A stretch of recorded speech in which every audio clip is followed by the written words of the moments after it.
to unmute or put your camera on again. Okay, so we will have a question and answer session at the end. So please, if I can ask that you type your questions in the question box as we go along. This is just really for from a time management perspective, and then we will obviously address all your questions at the end. I would just quickly like to run through the program for today. So we will start off with the welcoming by myself.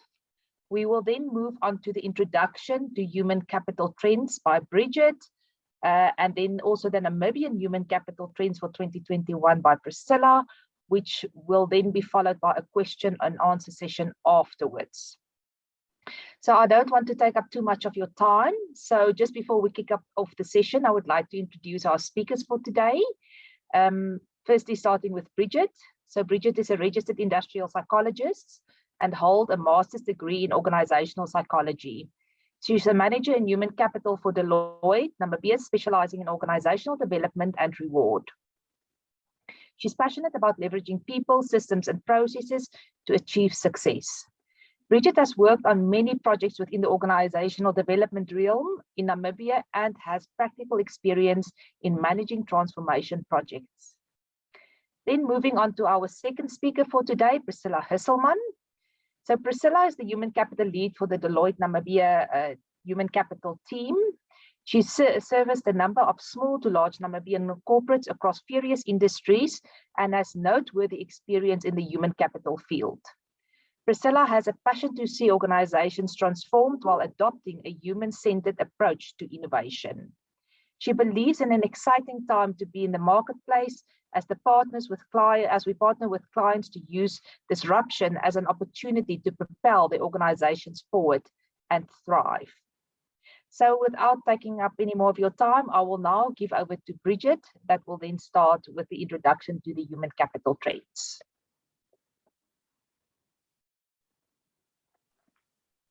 Mignon, it would be me, Priscilla, starting with the introduction.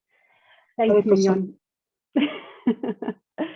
The past year has been marked by unprecedented disruption as organizations had to respond to a series of crises that would radically impact the world of work. I recently attended another webinar and the speaker aptly referred to the 2020 experience.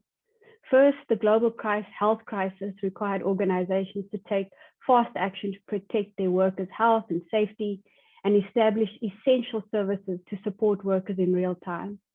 After the initial focus on health and safety, organizations had to make sweeping changes to what, where, and how, and by whom work was done. Next, the economic recession required organizations to employ creative solutions to protect resources and avoid unnecessary furloughs and layoffs. Finally, social and racial injustice calls in the United States gained momentum around the world and called significant attention to companies' diversity, equity, and inclusion efforts and results. Those movements inspired broader conversations about organizational values and how they're being represented both inside and outside the organization.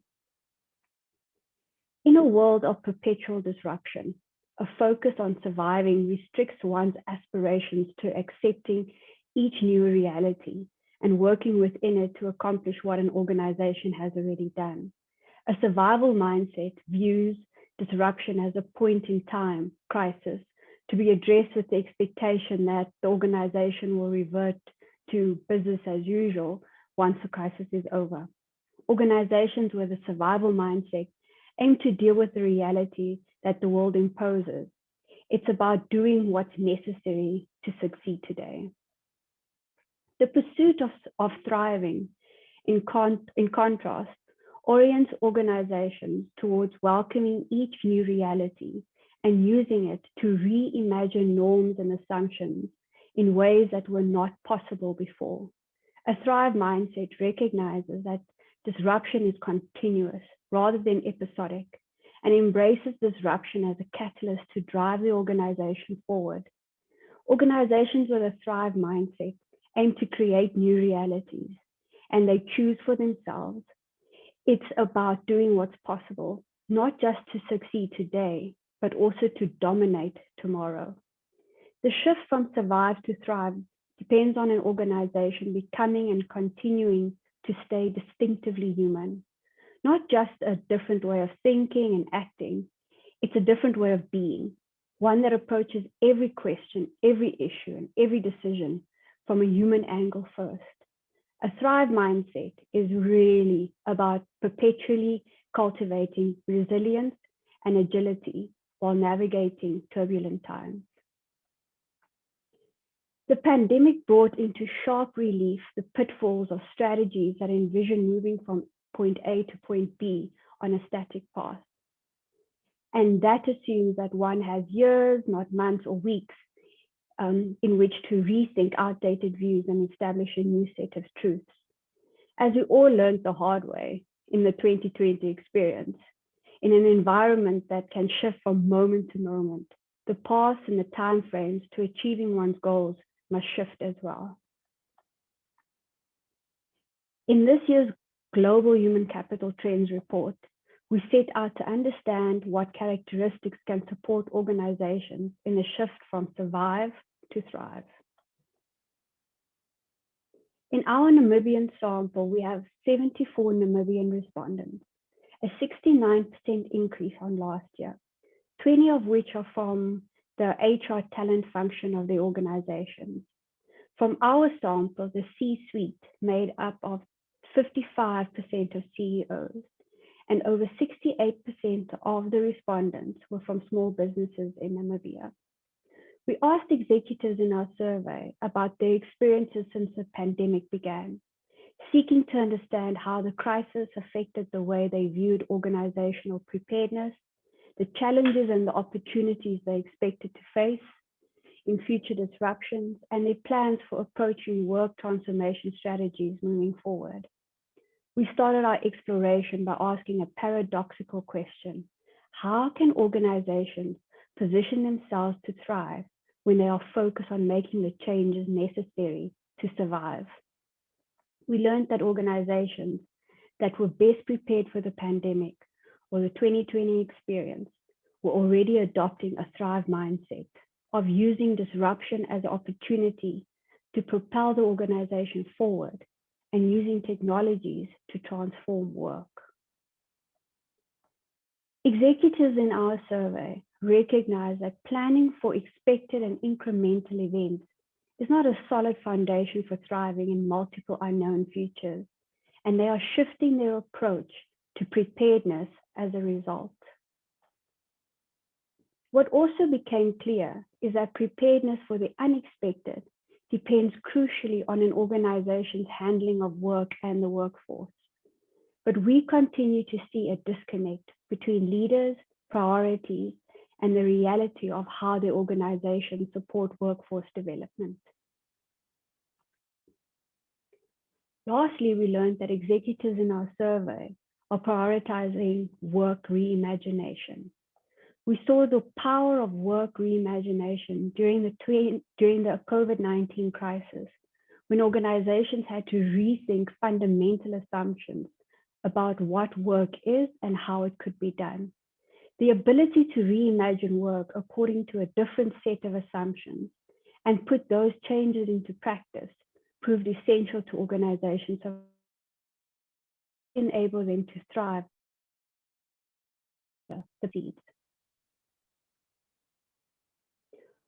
What all of these findings tell us is that the shift from survive to thrive depends on an organization becoming and remaining distinctly human at its core. This is not just a different way of thinking and acting, it's a different way of being, one that approaches every question, every issue, and every decision from a human angle first. And it's not just a good idea, but a mandate for growth. Today's environment of extreme dynamicism calls for a degree of courage, judgment, and flexibility that only humans and teams led by humans can bring. A predictable world can be effectively dealt with by algorithms and equations. A messy world cannot, even in an age of increasing intelligent machines.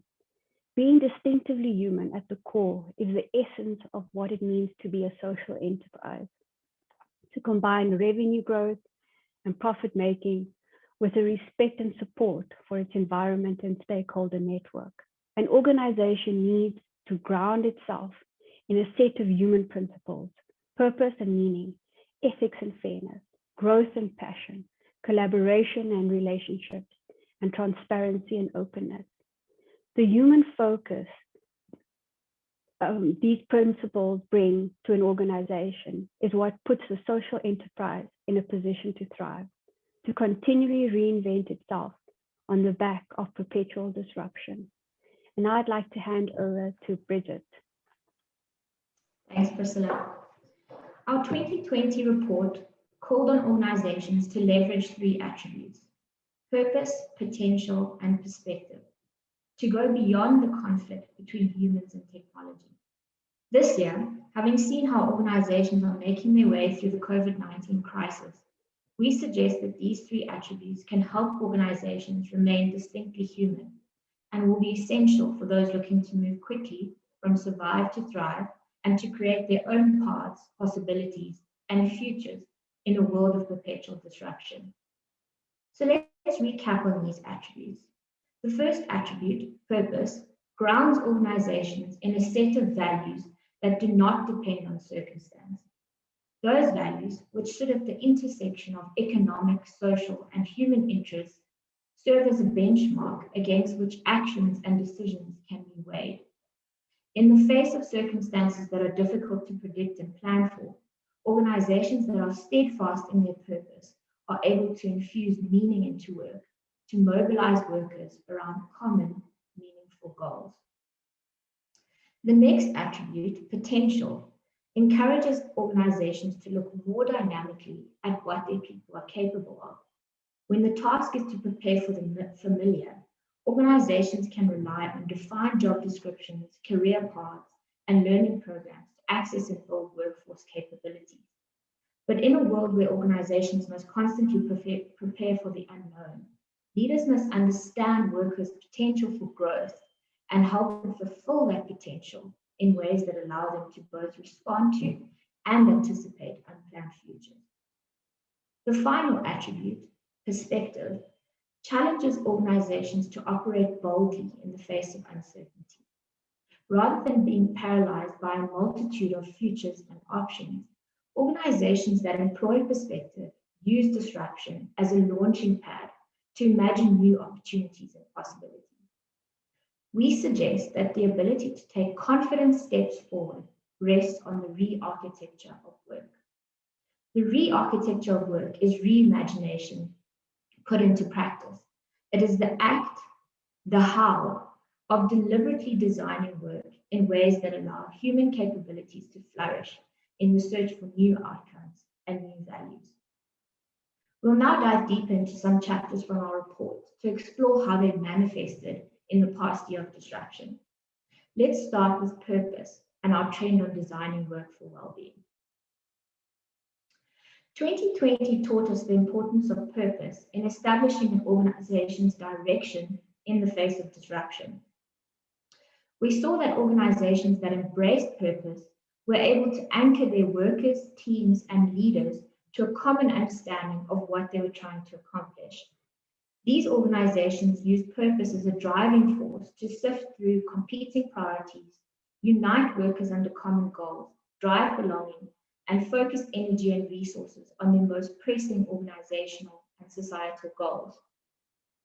While executives have long recognized that well-being is important, the COVID-19 pandemic brought home how significant it really is. Organizations suddenly found themselves called upon to prioritize workers' physical and mental well-being as a matter of survival, as protecting their health and alleviating their stress became critical to operations. Work and life, health, safety, and well-being became inseparable. Recognizing the inextricable link among our well-being, our work, and our lives has led to more organizations to think deeply about ways they can design well-being into work itself, so that both workers and the organization can thrive moving forward.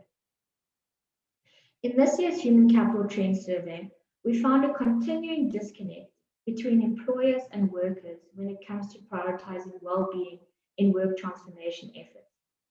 We asked both senior business leaders, HR executives, and individual workers to answer the same question.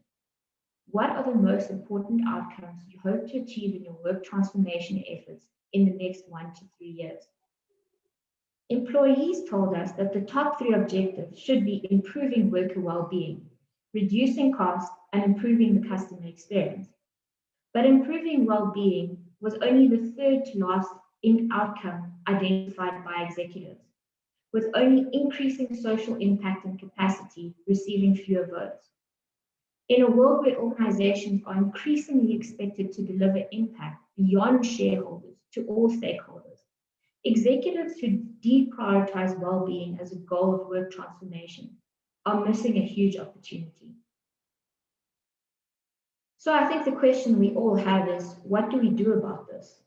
Organizations looking to build well-being into work should consider actions, policies, and mandates at 3 levels: the individual, the team, and the organizational level. At an individual level, workers should take the initiatives in setting their own boundaries and making their well-being needs understood. They should provide input to efforts to develop flexible and responsive policies and practices that balance individual needs with those of the team and the organization. At a team level, the power of teams comes from the ability to connect people with each other, to unleash their collective capabilities. Tapping into those capabilities requires team members to understand and honor each individual's well-being needs, to create an environment in which the team can perform at its best.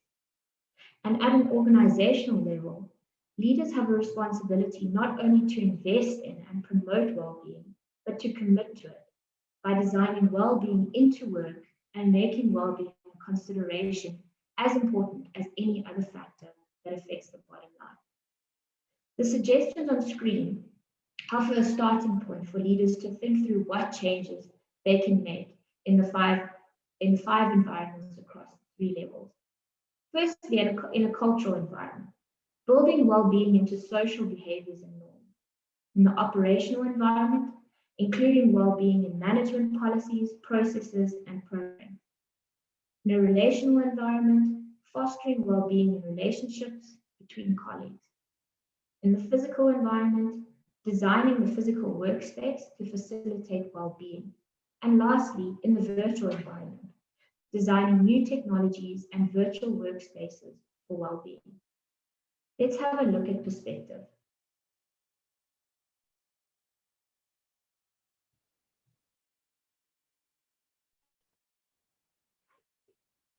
To thrive in disruption, organizations need to capitalize on the potential of their employees and their teams.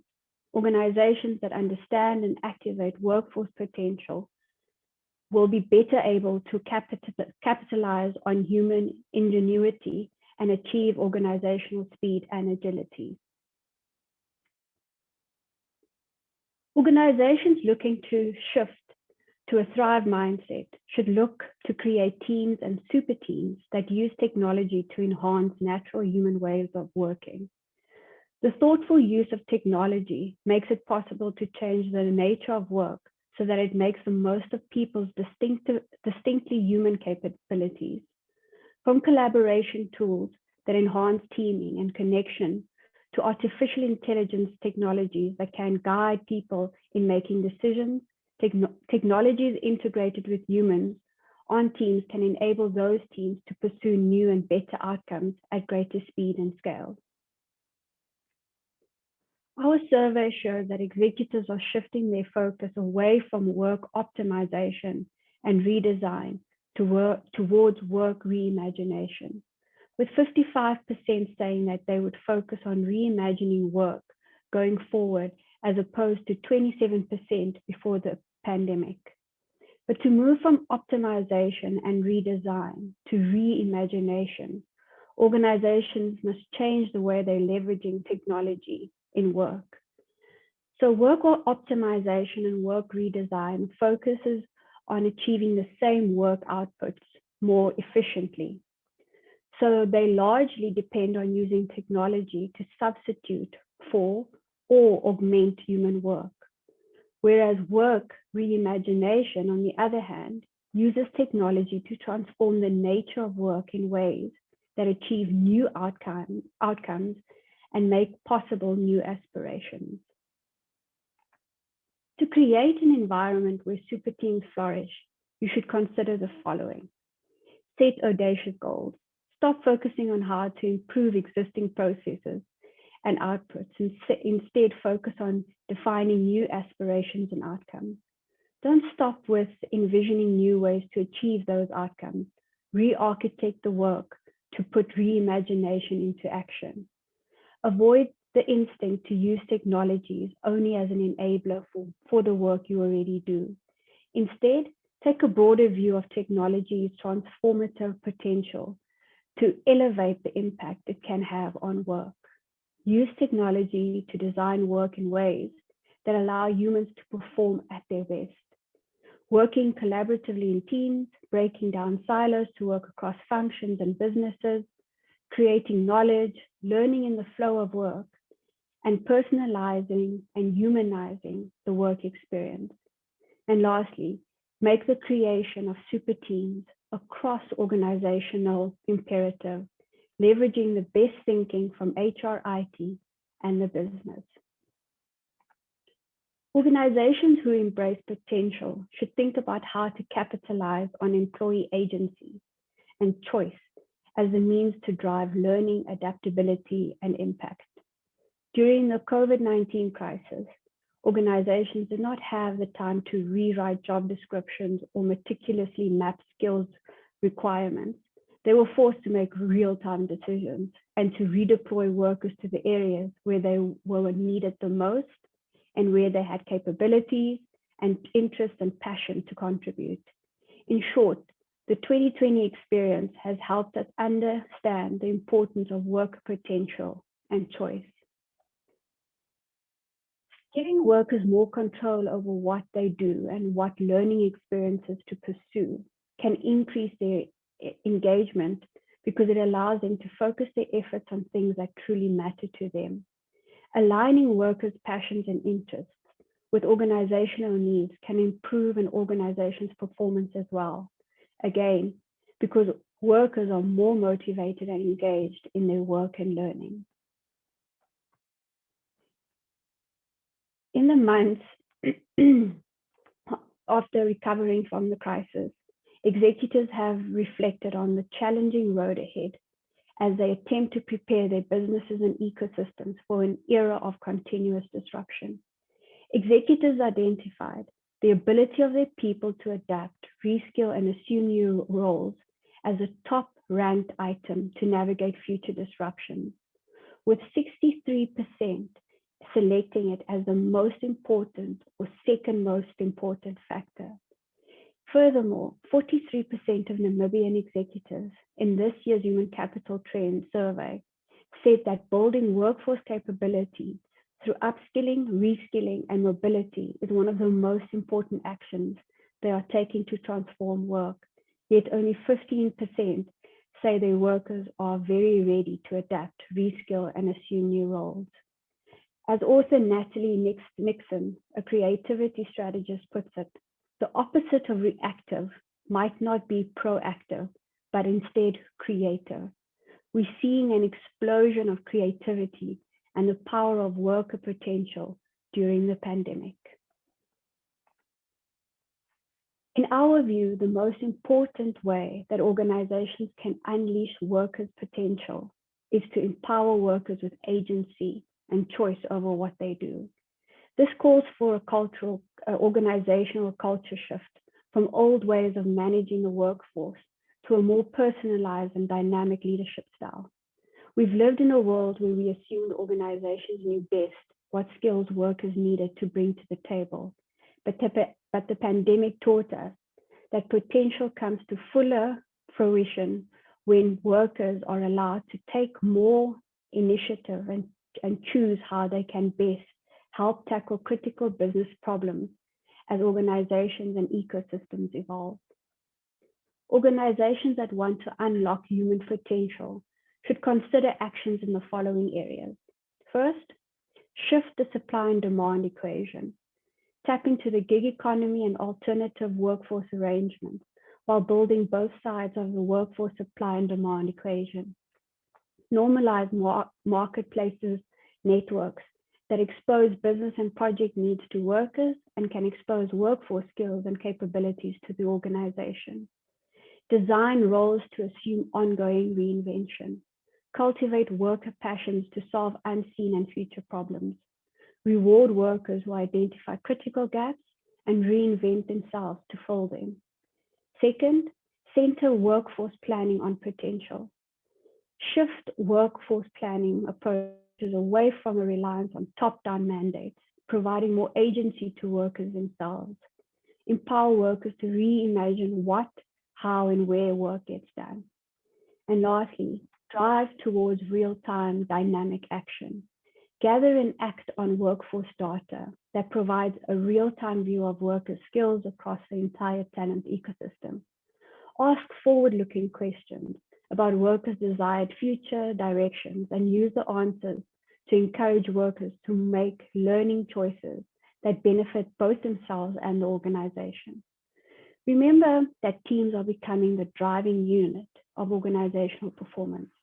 Teams will be able to learn and adapt faster than individual workers alone, since teams of motivated individuals will challenge each other to come up with better, more creative ideas. Back to you, Bridget. On the journey from survive to thrive, organizations should look to harness workforce potential by developing and acting on forward-looking insights using real-time data. Insights into what work is being done and how people are doing it can help organizations craft new ways of working that bring out the latent potential in every worker. COVID-19 showed that governing workforce strategies using metrics and measurements describing the workforce's current state severely limits an organization's ability to survive disruption, let alone thrive in it. Asking and answering different questions that push leaders to constantly challenge their approaches to work and the workforce, can help organizations meet constant change with the confidence that comes from thinking and looking ahead. Our research this year shows that COVID-19 has prompted many organizations to shift their approach to preparedness from planning for likely, incremental events to anticipating unlikely, high-impact events and considering multiple possible scenarios. 23% of our respondents said that their organizations would focus on unlikely, high-impact events moving forward, as opposed to 5% before the pandemic. And 39% said that their organizations plan to focus on multiple scenarios in the future, up from 26% before the pandemic. To effectively deal with multiple possible futures and unlikely events, organizations need to be able to quickly pivot and set new directions, which depends in large part on the ability to access and act on real-time workforce insights. In this year's trend report, we explore three themes: worker potential, talent ecosystems, and translating organizational values into action, and ask how those themes can help organizations set new work and workforce directions for the future. The first theme is capitalizing on worker potential. In 2020, organizations learned that their definitions of what work needs to be done, who needs to do it, and how to motivate people to achieve their greatest potential can be much more fluid than they had previously thought. If leaders take this lesson to heart, we may be headed toward an environment where organizations reevaluate the nature of work and jobs, not just when forced to by a crisis, but on an ongoing basis to anticipate rapid environmental shifts. The second theme is tapping into the entire talent ecosystem. As many organizations were rediscovering they could expand responsibilities and roles, many also realized that a clearer view of the entire talent ecosystem could make these efforts far more effective. This realization reminds us how important it is to be able to immediately access needed capabilities wherever they may reside. Because of this, we expect organizations to implement common systems for tracking, measuring, and governing workers across both the traditional and the alternative or gig workforce. The third theme is translating values into action. 2020 saw a series of events that focused renewed attention on organizational values, such as ethics, fairness, and inclusivity around the world.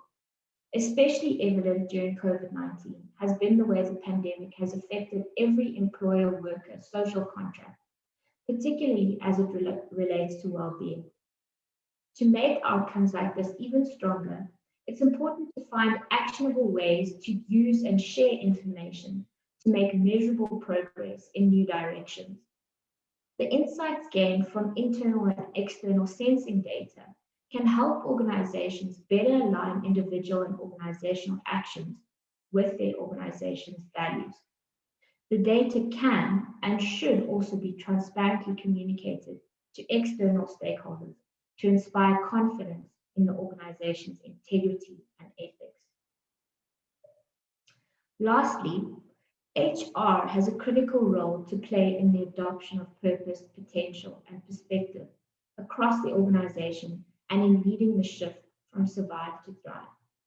Organizations should look to shift HR's role from standardizing and enforcing workforce policies to a new responsibility of re-architecting work across the enterprise.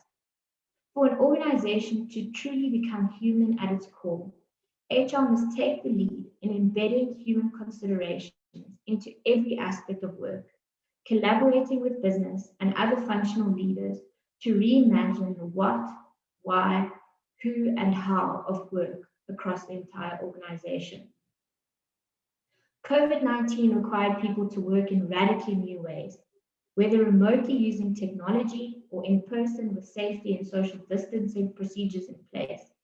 In addressing these challenges, HR was thrust to the forefront of organizations' efforts to survive the crisis and gain greater credibility among business executives as a result.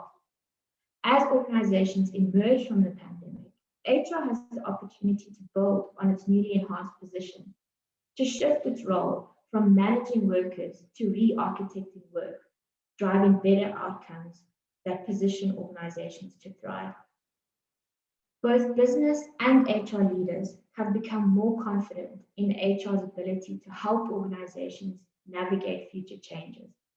Our latest Human Capital Trends survey showed that the proportion of respondents who were very confident in HR's ability to navigate future changes increased from 40% in 2019 to 55% in 2020.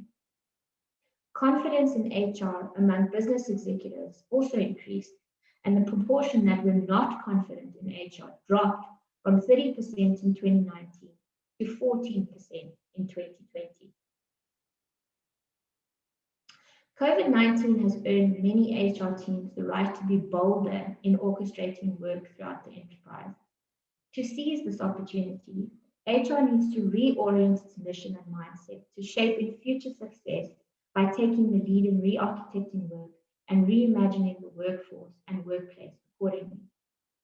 We've shown one example in the chart below of how an HR organization can expand its existing remit to re-architect work and create greater impact.